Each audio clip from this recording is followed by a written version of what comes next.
4년 전에 기적이 다시 일어났습니다. 한국 축구대표팀은 카타르 알라이안의 에듀케이션 시티 스타디움에서 열린 2022 국제축구연맹 카타르 월드컵 조별리그 H조 3차전 포르투갈과 맞대결에서 전반 27분 김영권 동점골과 후반 46분 황희찬의 결승골에 힘입어 2대1로 승리했습니다. 같은 시간 우루과이가 가나를 2대0으로 꺾으면서 한국과 우루과이는 승점 4점, 골득실 0으로 동률을 이뤘지만 3경기에서 4골을 넣은 한국이 다득점에서 2골을 넣은 우루과이에 앞서 조 2위를 확보해 16강에 진출했습니다. 한국은 2010년 남아공아프리카 월드컵에 이어 12년 만에 16강에 진출했습니다. 사실 한국은 3차전을 앞두고 상황이 그리 좋지 않았습니다. 파울로 벤투 감독이 가나와 2차전에서 경기 종료 직전 코너킥을 주지 않고 경기를 종료한 앤서니 테일러 주심에게 거세게 항의하다 퇴장당했기 때문입니다. 이로 인해 벤투 감독은 포르투갈전을 관중석에서 지켜봤습니다. 경기는 세르지오 코스타 수석 코치의 지휘 아래 진행되었습니다. 또 벤투호의 핵심 수비수인 김민재가 종아리 부상으로 이날 벤치에서 경기를 지켜봤습니다. 이날 경기 전 미국의 축구 통계 사이트 538에서는 통계를 내며 한국의 경기력을 믿을 수 없다고 극찬했는데요. 해당 번역본입니다. 한국의 16강 진출 가능성은 겨우 9%다. 우루과이 49%, 가나 42%에 비해 턱없이 낮다. 포르투갈은 이날 주축 선수들을 빼며 1.5군으로 나섰지만 시종일관 경기를 지배했다. 점유율은 60대 40으로 포르투갈이 우위를 점했다. 전반 5분 만에 히카르도 오르타가 득점을 올리면서 모두의 예상대로 한국이 0대1로 끌려갔다. 그러나 충격도 잠시 전반 27분 코너킥 상황에서 수비수 김영권이 공격에 가담해 흘러나온 공을 몸을 날리는 슈팅으로 동점을 만들었다. 4년 전 카잔의 기적이 생각나는 순간이었다.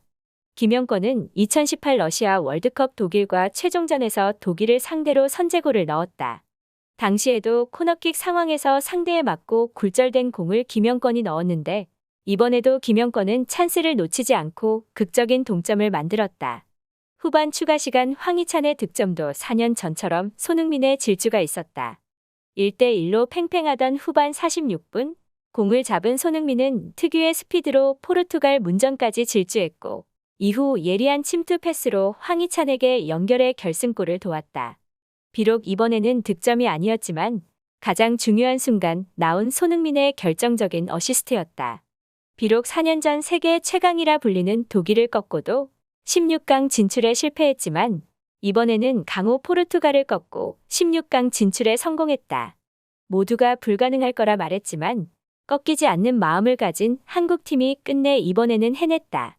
모두가 명경기였다.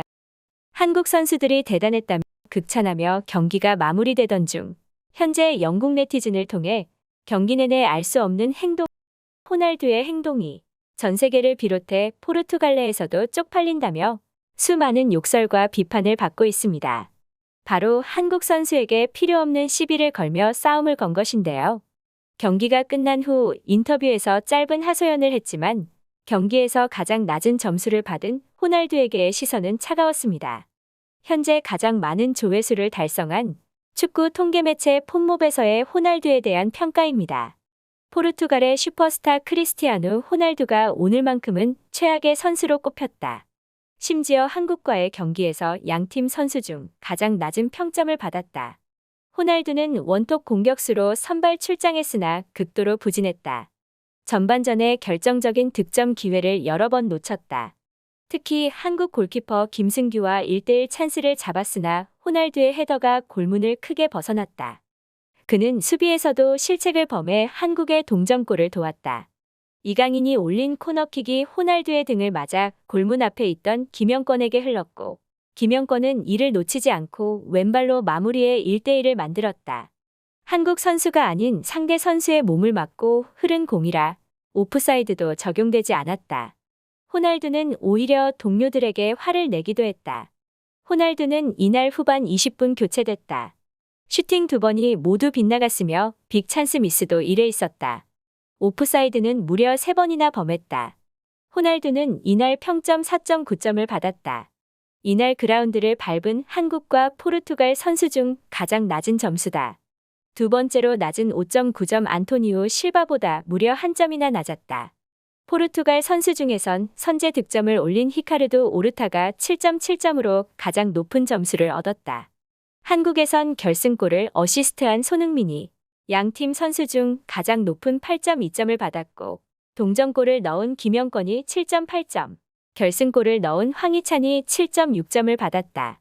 이러한 호날두는 조규성 선수와도 작은 문제가 있었습니다.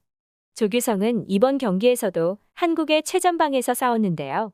골을 넣진 못했으나 포르투갈 센터백들의 틈바구니 사이에서 어떻게든 찬스를 만들기 위해 경기 중엔 손흥민을 향한 정확한 패스를 찔러주며 기회를 유도하기도 했습니다.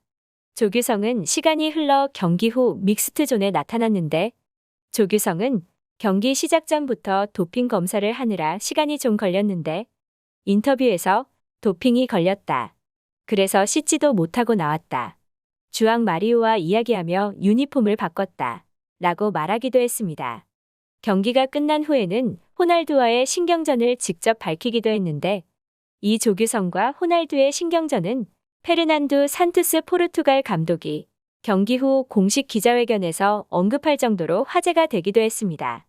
조규성은 인터뷰에서 빨리 나가라고 했다. 거기서 갑자기 호날두 선수가 포르투갈어로 망할이라는 뜻의 욕설을 내뱉었다. 티격태격했는데 일부러 더 했다. 나에게 조용하라는 제스처를 취하길래 나도 더 시비 걸었다. 중앙 수비수들도 툭툭 건드렸다. 앞으로 있을 경기도 치열하게 임할 것이다. 월드컵은 다르다고 생각한다. 우리가 이전에 크게 졌지만 만약에 브라질이 16강 상대여도 한번 부딪혀봐야 한다. 싸워봐야 한다. 가봐야 한다. 우루과이 가나전이 종료되고 어린아이처럼 좋아했다. 지금도 너무 좋다. 16강전에서도 내가 할 수 있는 역을 해야 한다. 앞에서 싸워주는 게 내가 해야 할 역이다. 라고 16강전에 대한 의지를 다졌습니다. 해당 인터뷰 내용에 달린 해외 댓글 반응입니다. 호날두는 여지껏 경기 경력이 얼만데 아직도 경기장을 욕을 하고 있는 건가요? 선수 생활의 끝이 보이던데 조심해야 되는 거 아닌가요? 조규성 선수가 경기 내내 몸으로 버티는 걸 잘 봤습니다. 그래도 체격이 밀리지 않아 보여 보기 좋았습니다. 조규성 화이팅입니다. 이번 경기에서 호날두 덕에 한국이 이길 수 있었습니다. 실제로 한국 팬들 사이에서 호날두를 용서해주자는 글이 많이 돌아다니고 있습니다.